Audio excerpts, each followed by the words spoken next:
આજે આપણે ગામને ખાતર પોતાના પ્રાણ આપી દેનાર બે વીરોની વાત સાંભળીશું.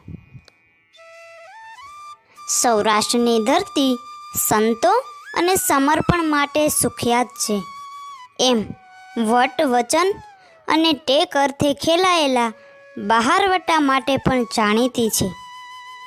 આ બહારવટાની સમાંતરે ફૂટી નીકળેલા લૂંટારા ધાડુઓએ કરેલી લૂંટફાટની કાળી ટીલી પણ આ જ ધરતીના લલાટે લાગેલી છે. પણ આવા લૂંટારાઓની સામે જીક ઝીલી અને ગામો માટે મોત વહાલું કરનાર વીરો પણ આ જ ધરતીએ આપ્યા છે.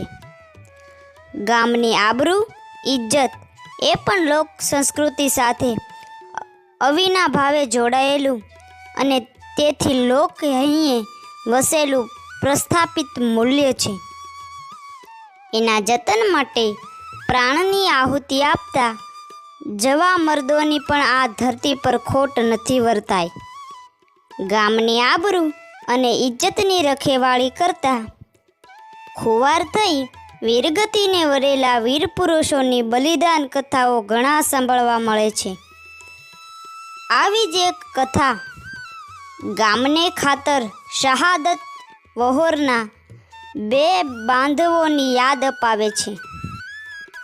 મચ્છુ કાંઠાના મહિકા ગામના પાદરમાં ઊભેલા બે પાળિયાઓ જૂના વાંકાનેર રાજ્યનું નાનકડા પંખીના માળા જેવું મહિકા ગામ, જે મહિકા મહાલ તરીકે ઓળખાતું હતું.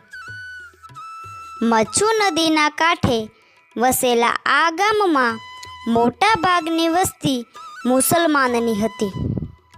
આ ઉપરાંત કોળી, ભરવાડ, દલિત, કુંભાર વગેરે જ્ઞાતિના લોકો એકબીજા સાથે હળી મળીને રહે અને બારે માસ મચ્છુ નદી વહેતી હોવાથી ગામની ખેતી પણ સારી થતી. તેથી લોકો આનંદથી રહેતા હતા.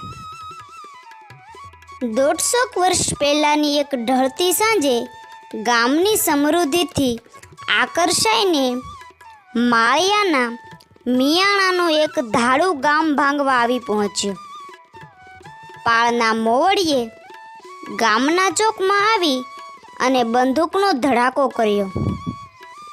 ગામમાં મોટા ભાગના ખેડૂ વર્ગના લોકો તેમનામાં લૂંટારાઓનો સામનો કરવાની હિંમત નહીં. લોકો ડરના માર્યા ઘરમાં પૂરાઈ ગયા અને ગામમાં સોપો પડી ગયો. કોઈનામાં લૂંટારાઓની સામે બાથ ભીડવાની તાકાત ન હતી. લૂંટારાઓ તો આંકડે મધ અને એ પણ માખો વિનાનું એમ માનીને નિરાંતે ગામને લૂંટવા બજારમાં પ્રવેશ્યા. ગભરૂને હરણીના બચ્ચા જેવા ગામડેને દબાવવા માંડ્યા કે માલ કાઢી આપો, નકર આ કાળા મોઢાવાળ્યું તમારી સગી નહીં થાય. તમારા એકને એક દીકરાના કાળજે લાગતા પણ તેને શરમ નહીં આવે. લૂંટારાઓ ગામના ઘરે ઘરના લબાચા ફેંદે છે, પણ ઘરેણું ગાંઠું હાથ લાગતું નથી. એટલે વધુ ખીજાયા ને લોકોને પકડી પકડીને મારવા લાગ્યા. મહિકાની શેરીઓમાં કાળો બોકાહો બોલી ગયો અને ઘેટા બકરાના વાઘમાં દીપડો પડે તેમ સુનકાર છવાઈ જાય એવો સુનકાર શેરીઓમાં છવાઈ ગયો.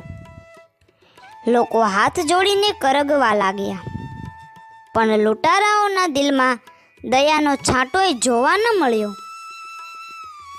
બરાબર આ ટાણે બહાર ગામ ગયેલા બે રખેહર ભાઈઓ આવી પહોંચ્યા.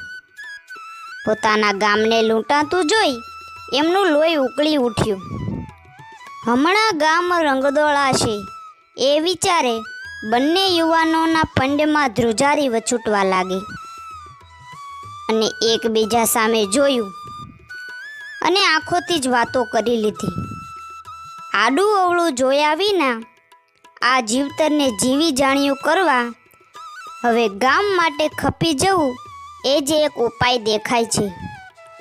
એવું વિચારીને એક ક્ષણ પણ ગુમાવ્યા વિના દોટ મૂકી અને તલવાર લઈ બંને આડેધડ વીંઝવા માંડ્યા અને ધીંગાણું બરાબર જામ્યું. વીરતાપૂર્વક આ બંને ભાઈઓ લૂંટારાઓ સામે ઝઝૂમતા રહ્યા. આ બંને ભાઈઓનું ધીંગાણું જોઈ સમય પારખી લૂંટારાઓ ભાગ્યા અને લૂંટારાઓની સામે લડતા આ બંને યુવાનોના દેહ ઘાથી વેતરાઈ ગયા હતા. એક બે લૂંટારાઓની યમસદન પહોંચાડી દીધા. બાકીના લૂંટારાઓ પોતાના સાથીઓની લાશ લઈ ગામ છોડી ભાગ્યા અને બંને યુવાનોએ ગામને લૂંટાતું બચાવ્યું. પરંતુ ગામને બચાવવા જતાં આ બંને યુવાનો પણ કાયમને માટે ચીર નિંદ્રામાં પોઢી ગયા અને એમાંથી એકનો ચગો ગામના ઝાપામાં છે અને બીજાનો દુશ્મનોની પાછળ પડતા પાદરથી થોડે દૂર છે. અને બંને વીરોના પાળિયા લોકોએ અત્યારે ઊભા કર્યા છે. આજે પણ તમે મહિકા ગામમાં જાઓ તો બંને વીરોના પાળિયા જોવા મળે છે. ધન્ય છે આવે આપણી ધીંગી ધરાને, ત્યાં જે આવા અનેક ઇતિહાસો રચાયા છે અને ધન્ય છે એમની માતાને કે એમણે આવા વીર પુરુષોને જન્મ આપ્યો. આવી જ અવનવી ઇતિહાસોની ઘટના સાંભળવા માટે અમારી ચેનલને લાઈક કરો, શેર કરો અને સબસ્ક્રાઈબ કરો.